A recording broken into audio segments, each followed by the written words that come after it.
স্বামী স্ত্রী যেভাবে ঘুমালে সংসারে অভাব আসে এবং শয়তান খুশি হয়ে যায়, শয়তানকে খুশি করা যাবে না। আমাদের প্রতিটি কাজের ভিতরে সুন্নাত রয়েছে। নবীজি সাল্লাল্লাহু আলাইহি ওয়াসাল্লাম আমাদেরকে এ টু জেড সবকিছু শিক্ষা দিয়েছেন। আপনি স্বামী আর স্ত্রী কিভাবে ঘুমাবেন এটাও নবীজি সাল্লাল্লাহু আলাইহি ওয়াসাল্লাম শিখিয়ে দিয়ে গেছেন। নবীজি সাল্লাল্লাহু আলাইহি ওয়াসাল্লাম এ টু জেড কোন জায়গায় কি সুন্নত পালন করতে হবে সেটা রাসূলুল্লাহ সাল্লাল্লাহু আলাইহি ওয়াসাল্লাম আমাদেরকে শিখিয়ে দিয়েছেন। আপনি টয়লেটে ঢুকে কিভাবে পরিষ্কার পরিচ্ছন্নতা অর্জন করবেন এবং কাবা শরীফের ভিতরে কিভাবে আপনি নামাজ পড়বেন সেটাও আমাদেরকে আমাদের নবী সাল্লাল্লাহু আলাইহি ওয়াসাল্লাম শিক্ষা দিয়েছেন। সুতরাং ঘুমানোর ক্ষেত্রে কিছু সুন্নাত রয়েছে। স্বামী স্ত্রীরা যেভাবে ঘুমালে সংসারের ভিতরে অভাব লেগেই থাকবে, এই অভাব কোনোদিন যাবে না এবং শয়তান খুশি হবে। এবং আল্লাহ পাক রব্বুল আলামিন, শয়তান যে কাজে খুশি হয় আল্লাহ পাক রব্বুল আলামিন সেই কাজ পছন্দ করেন না। এজন্য স্বামী স্ত্রীরা এইভাবে কখনো ঘুমাবেন না যেভাবে ঘুমালে শয়তান খুশি হয়ে যায়। শুধু তাই নয়, আপনারা যদি এভাবে ঘুমান তাহলে আপনাদের জীবনে ঝগড়া ফাসাদ লেগেই থাকবে, জীবনে কষ্ট লেগেই থাকবে। এই কষ্ট আর কখনো দূর হবে না। সেটা কি? স্বামী স্ত্রীর ঘুমানোর সুন্নত নিয়ম হচ্ছে তারা একজন আরেকজন মুখোমুখি হয়ে ঘুমাবে। স্ত্রীকে ভালোবাসবেন, মহব্বত করবেন, জড়িয়ে ধরে ঘুমাবেন। কারণ নবী সাল্লাল্লাহু আলাইহি ওয়াসাল্লাম জানিয়ে দিয়েছেন, লাম তারালিল মুতাহাব্বিনা মিসলান নিকাহ। বিবাহের পরে নতুন যে দম্পতি আছে তারা যে তাদের ভিতরে যে ভালোবাসা আছে, এই ভালোবাসা আমি অন্য কোথাও দেখি নাই। সুতরাং স্বামী স্ত্রীর ভালোবাসাটা আল্লাহ তাআলা নিজেই সৃষ্টি করে দিয়েছেন। স্বামী স্ত্রীর সম্পর্ক হচ্ছে পৃথিবীর সর্বপ্রথম সম্পর্ক।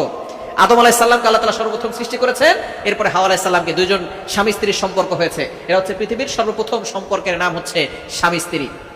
সুতরাং আপনারা যখন ঘুমাবেন নবীজি সাল্লাল্লাহু আলাইহি ওয়াসাল্লামের সুন্নাহকে ফলো করবেন, মুখোমুখি হয়ে ঘুমাবেন।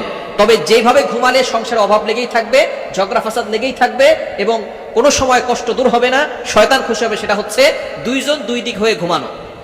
দুইজনে দুই দিক হয়ে কখনো ঘুমাবেন না, তাহলে শয়তান খুশি হয়। কারণ স্বামী স্ত্রীর ভিতরে শয়তান সবসময় চিন্তা করে কিভাবে তাদের সম্পর্ক বিচ্ছিন্ন করে দেওয়া যায়। শয়তান সবচেয়ে বেশি খুশি হয় এই কাজে, স্বামী স্ত্রী যখন বিচ্ছিন্ন হয়ে যায়, স্বামী স্ত্রী যখন আলাদা হয়ে যায়, তখন শয়তান সবচেয়ে বেশি খুশি হয়। আর আল্লাহ পাক রব্বুল আলামিন এই কাজটাই অপছন্দ করেন। এজন্য ঘুমানোর সময় অবশ্যই নবীজি সাল্লাল্লাহু আলাইহি ওয়াসাল্লামের সুন্নাহ অনুযায়ী ঘুমাবেন, ওযু করে ঘুমানোর চেষ্টা করবেন এবং দোয়া করে ঘুমাবেন।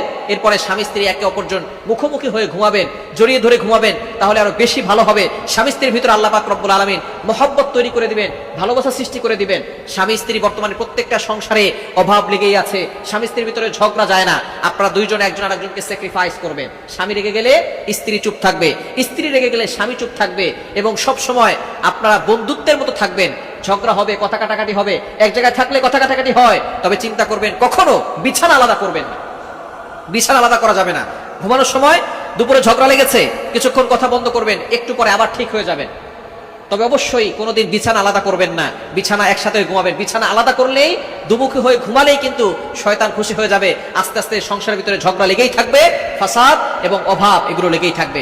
এজন্য আপনারা সবসময় চিন্তা করবেন ঘুমানোর সময় নবী সাল্লাল্লাহু আলাইহি ওয়াসাল্লামের সুন্নাহকে বাস্তবায়ন করা। আপনারা মুখোমুখি হয়ে ঘুমাবেন, তাহলে সংসার থেকে অভাব দূর হয়ে যাবে।